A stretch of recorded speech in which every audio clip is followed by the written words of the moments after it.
All right, it is time for some pickups, otherwise known as a book haul. Hey everyone, it is Shannon, and I'm super excited to be here today and to share with you the books that I picked up recently from Bookends, which is the Toronto Public Library bookstore down at the Reference Library. I got out there with my sisters, Jamie and Susie, and we had such a blast. It was so much fun to go all together. We automatically dispersed into different sections. It's not a huge spot, but it was just amazing. We just went into different directions. And for me, the first place that I went was science fiction. They have a little cart for science and fiction and fantasy, so I just beeline there. And I actually really tried to buy more science fiction than fantasy, because on my shelves, wrapped up on my shelves, I have about 15 fantasy books plus 6 sequels or something like that, and I only have 6 science fiction books. So let's see how successful I was at getting more science fiction than fantasy. We'll just see. And the first one, which is science fiction, has a tie-in to today, the date of which this film goes up, and that book is Alien. Now, this is by Alan Dean Foster. This is a novelization of the film. It's a movie tie-in edition. It actually says movie tie-in, and it has the cast on the back, which is awesome. I am a huge fan of Alien, and the tie-in to today is that it is April 26th, and Alien Day is April 26th because the planet that they land on is LV-426. So I always think that that's common knowledge, but apparently not.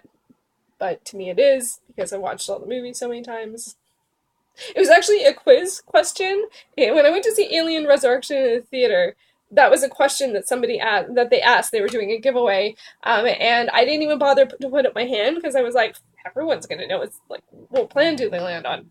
LV-426. No, it was just one other person, and he won the Alien Resurrection hat. So I guess in the end we all won, because I didn't really like that one. But anyway, I am a fan of the series. I don't read a lot of novelizations, but I thought this one would be fun to read, especially since I know the film quite well. I know Alien's the best out of the series, but I still know Alien very well, and it's such a there's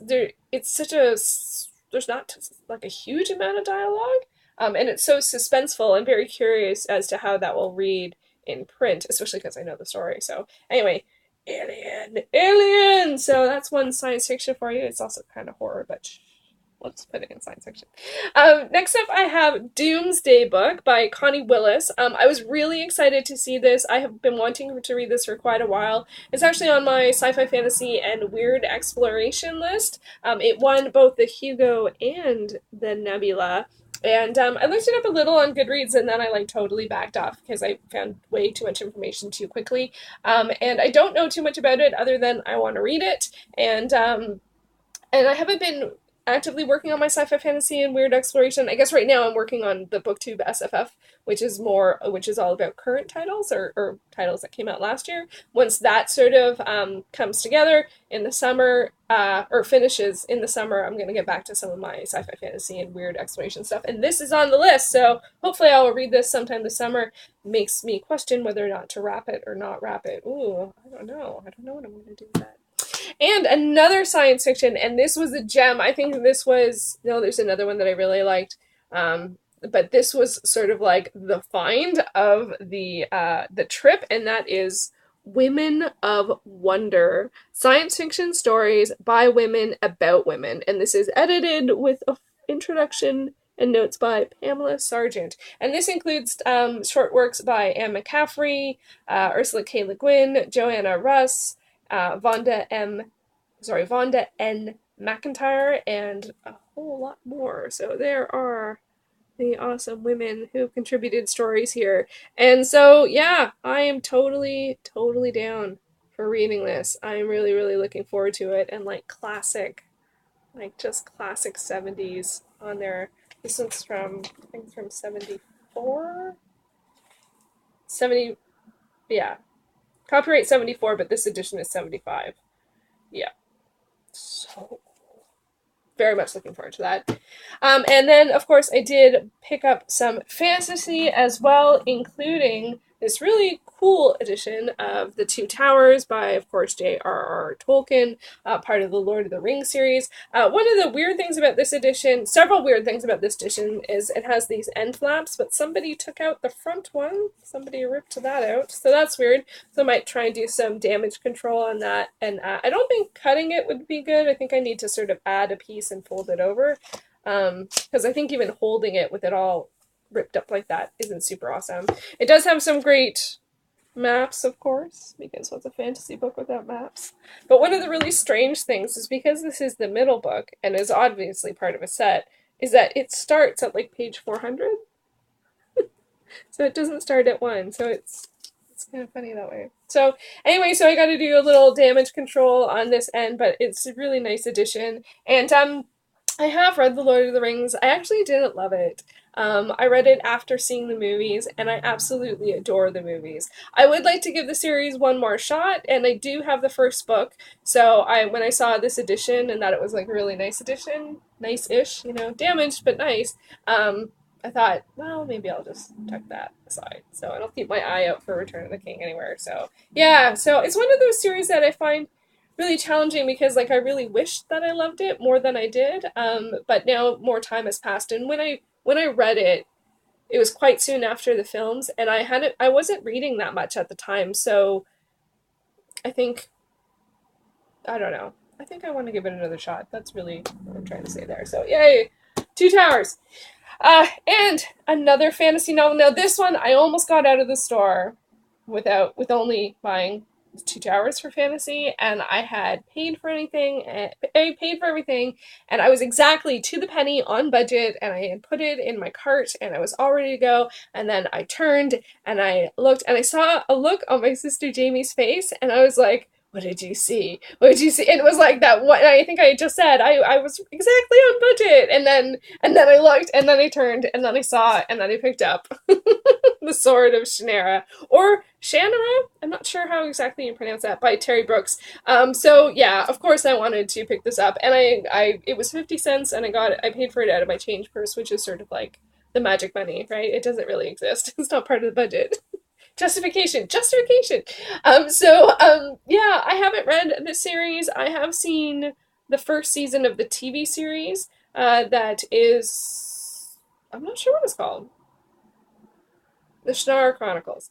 And this is the first book in the original trilogy. I think that there's more, this is a huge series, but I think this is definitely the place that I want to start. It is a bit chunky in the 700-page land. Yeah, I actually really would like to try it, and I had gotten it out of the library a couple times, but I think when a book is sort of like over 500 pages, it's really hard to read in 3 weeks, I find. So I'm glad that I found a physical copy, and as it is a fantasy book, I'm sure that there are maps. And then if there's maps, I always want a physical copy, because on e-readers, it's hard to go back and forth. Kindle isn't bad, but Kobo is like, my Kobo, I have an old Kobo, is just like not fun. So there we go, Sword of Shannara? Shannara? I don't know how to say it. Everyone I hear who says it says it differently than I do. And I say Sword of Shannara. Shannara. I see that. I don't know. Fantasy. Never know how to pronounce anything. So getting more centered in the real world, I did pick up a sort of contemporary general fiction. I don't know. This is actually set in the 70s, and so many of these books. This is like the 70s edition. I have so many books that are from the 70s. Anyway, but this one is set in the 70s, and it is Summer Sisters by Judy Blume. And yeah, it's set in the summer of 77, or at least that's what the first line on the back says. I'm a big fan of Judy Blume, but I only read her works that are for kids, like Are You There, God? It's Me, Margaret, Super Fudge, Tales of a Fourth Grade Nothing, Sheila the Great, Adventures of Sheila the Great. Like, I grew up on those books, and yeah, totally just dated myself, doesn't matter. But I've never read any of Judy Blume's adult works. I know she came out with something in the past several years, but this one I had my eye on for a while, so I am just really looking forward to it. It's a bit on the chunky side of things too, just shy of 400 pages, but I think it'd be worth a shot, especially since I feel like contemporary, slightly contemporary, like I don't consider it historical. I don't consider the 70s historical. I probably never will. At some point it will be, but I don't consider it historical. But yeah, I feel like contemporary and general fiction is one genre that I don't read a lot from. I notice that when I do my data entry for my spreadsheet, and also going through some of my wrapped, like my gray books that are sort of the catch-all fiction. I'm like, yeah, I don't read them, but I don't try to avoid them. I don't know. So I think this is sort of in that realm and a book that I would enjoy, so I picked it up. I mostly just picked it up because it was Judy Blume, but there's all that other stuff. All that other stuff too. And I always look at the romance section, and it's usually only one row, which I'm most a little surprised at. I think there'd be like tons of romance. But some of it falls into sort of general fiction, but I did get one historical romance novel, and I'm really looking forward to checking it out, and that is Devil Who Tamed Her by Johanna Lindsey. This awesomely just lavender cover, and oh, he loves a challenge, and she is an irresistible one. And then it has a great, like, awesome painting drawing there, very luxuriously, this is Regency era, a spirited Regency era novel about the transforming power of true love. I'm really curious to check this one out. It is actually, it's unfortunately the second in the series. The first one is The Heir, which is available at the library. Often with romance series, it doesn't really matter too much. They're usually just lightly tied in, be it siblings or friends or something like that. So I'm not totally sure. Let me know if you've read this one. Should I go back and read The Heir, or is it okay to jump in here? But Johanna Lindsey is one of, I have this like growing list of romance authors, like iconic romance authors that I haven't read anything from, and she is on my list. So when I saw this there, I was like, oh yeah, that one's coming home with me. So this looks like fun. I don't read a lot of romance, or I don't read a lot of Regency historical romance. I do read a lot of historical romance, but it's usually in different settings. So yeah, I'm curious to check that one out, and I always like to get some more romance novels. I tend to go through those very quickly in terms of my unwrappings, although I haven't, not quite at this moment. So yeah, so there you go. So that, I think I'll leave that here for my first set of pickups, and I will do a second video for the remaining books. So many more. So I'm so glad that I brought my little cart with me, because otherwise I would not have been able to bring it all home. So there you go. There is my first set of books from Bookends, and I will be back with more very, very soon.